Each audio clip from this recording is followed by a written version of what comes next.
ውዱእ ጀምረን እስክናጠናቅቅ በግዳጅነት ልናሟላቸው የሚገቡ የውዱእ ግዳጆች የሚለውን ነው የምናየው። ያ ዋጅብ ወይም ፈርድ የተባለው ምንድነው? ማ ዩሳቡ ፋዒሉሁ ወዩዓቂቡ ታሪኩሁ ማለት ነው። ሰውየው አላህን በመታዘዝ ከተገበረው አጅር የሚያገኝበት፣ ሆም ብሎ ከተወው ደግሞ የሚቀጣበት ወይ በወንጀል የሚከሰስበት ነገር ፈርድ ወይም ዋጅብ ተብሎ ይጠራል ማለት ነው። ማናቸው ሲባል እንደ ሸይኹ ገለጻ ወሂየ ሲተቱን 6 ናቸው ብለዋል። በውዱእ ውስጥ ሊሟሉ የሚገባቸው መሰረታዊ ግዳጆች 6 ናቸው። ያው 4ቱ በጌታ አላህ ቃል ውስጥ በግልጽ ተቀምጠዋል። አምላካችን አላህ በሱረቱል ማኢዳ ምዕራፍ 5 ቁጥር 6 ላይ ምን ይላል? ያ አዩሃለዚነ አመኑ እናንተ ያመናችሁ ሰዎች ሆይ ኢዛ ቁምቱም ኢለ ሰላቲ ወደ ሰላት በቆማችሁ ጊዜ ማለትም ለመስገድ ባሰባችሁ ወቅት ፈግሲሉ ውጁሃኩም ፊቶቻችሁን እጠቡ፣ 1 ወአይዲየኩም ኢለል መራፊቂ እጆቻችሁን እስከ ክርኖቻችሁም እጠቡ ይላል። 2 ወምሰሑ ቢሩኡሲኩም ራሶቻችሁንም አብሱ ይላል። 3 ወአርጁለኩም ኢለል ከዕበይን እግሮቻችሁንም እስከ ቁርጭምጭሚት ድረስ እጠቡ ይላል። ስንት ተጠቀሰ? በጌታ አላህ ቃል ውስጥ 4 ተጠቅሰዋል ነው። እነዚህ 6ቱ ያሉት ሸይኹ እንግዲህ ምንድናቸው የሚለውን ወደዛ ገብተን እንመለከተዋለን ነው። አንደኛ ገስሉል ወጅሂ ፊትን ማጠብ ነው። ወሚንሁ ከሱ ከፊት ጋራም አብሮ ይቆጠራል አልመድመደቱ ወልኢስቲንሻቅ። አልመድመደቱ በአፍ ውሃ በማስገባት መጉመጥመጥና ወልኢስቲንሻቅ በአፍንጫ ውሃን ወደ ላይ መሳብ፣ እንዲሁም ኢስቲንፋር ያ የተሳበውን ውሃ ተመልሶ ማውጣቱ ፊትን ማጠብ ከሚለው ጋር ይካተታል። ይሄ የመጀመሪያው ግዳጅ ነው ማለት ነው። ገስሉል ወጅህ ፊትን ማጠብ። ፊት የሚባለው የትኛው ነው ከተባለ አንድ ሰው ፊት ለፊት የሚቀጣጭበት ፓርቱ ፊት ተብሎ ይጠራል።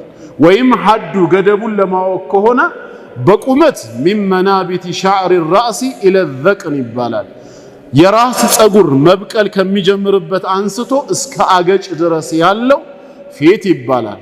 ወዐርደን በአግድም ከሆነ ደግሞ በይነል ኡዙነይን ከአንድ ጆሮ ጫፍ እስከ ላያኛው ጆሮ ጫፍ ያለው ፓርት ፊት ተብሎ ይጠራል። ይሄ ፊት ምን መሆን አለበት?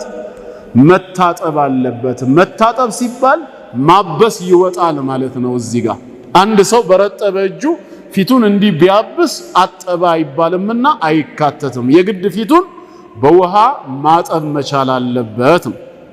ይሄ አንደኛው ግዳጅ ነው። ከዚህ ከፊቱ ጋር አብሮ ደግሞ ማን ይካተታል? አልመድመደቱ ብለናል። ውሃን በአፍ ማስገባት ይሄ መድመዳ ይባላል፣ መግመጥመጥ። ወልኢስቲንሻቅ ኢስቲንሻቅ ማለት ደግሞ በአፍንጫ ውሃን መሳብ ይባላል። የተሳበውን ውሃ ተመልሰን ስናወጣው ይሄ ኢስቲንሳር ተብሎ ይጠራል ማለት ነው። አብሮ ነው የሚካተቱት፣ ግዳጅ ነው። ሰሂሁም እሱ ነው የሚሉት። ከምን ተነስቶ ሲባል ነቢያችን አለይሂ ሰላቱ ወሰላም ውዱእ ሲያደርጉ በአፍንጫ ውሃ መሳብና በአፍ በመክተት መግመጥመጥን ሁሌም በቋሚነት ዘውትረውበታል። ይሄ ከተግባራቸው የተገኘ ነው። ከንግግራቸው ደግሞ ኢዛ ተወضأተ ውዱእ ባደረክ ጊዜ ፈመድሚድ በአፍ ውሃን አስገባና ተግመጥመጥ ብለዋል። እንደዚሁም ወባሊግ ፊል ኢስቲንሻቂ ኢላ አን ተኩነ ሷኢማ ጾመኛ ካልሆንክ በስተቀር በአፍንጫህ ውሃ በምትስብ ጊዜ ወባሊግ በኃይለኛው በደንብ ሳብ ነው ያሉት። ጾም በሆነ ሰዓት አልፎ ወደ ውስጥ እንዳይገባ ጥንቃቄ ስለሚያስፈልግ ነው። ከዚህ በመነሳት ግዳጅ ነው እንላለን ነው።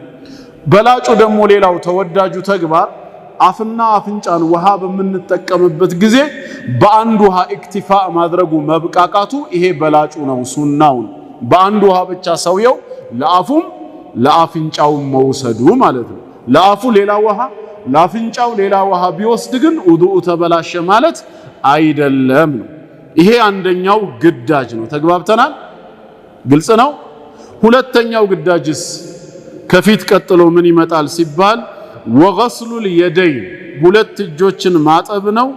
መዐል ሚርፈቀይን ከክርን ጋር አብሮ ይሄ መለያ ቦታው ክርኑ እሱ ራሱ አብሮ ምን መሆን አለበት? መታጠብ አለበት። እስከዛ ድረስ ያለው ሌላው ሁለተኛው ግዳጅ ነው። ሁለቱም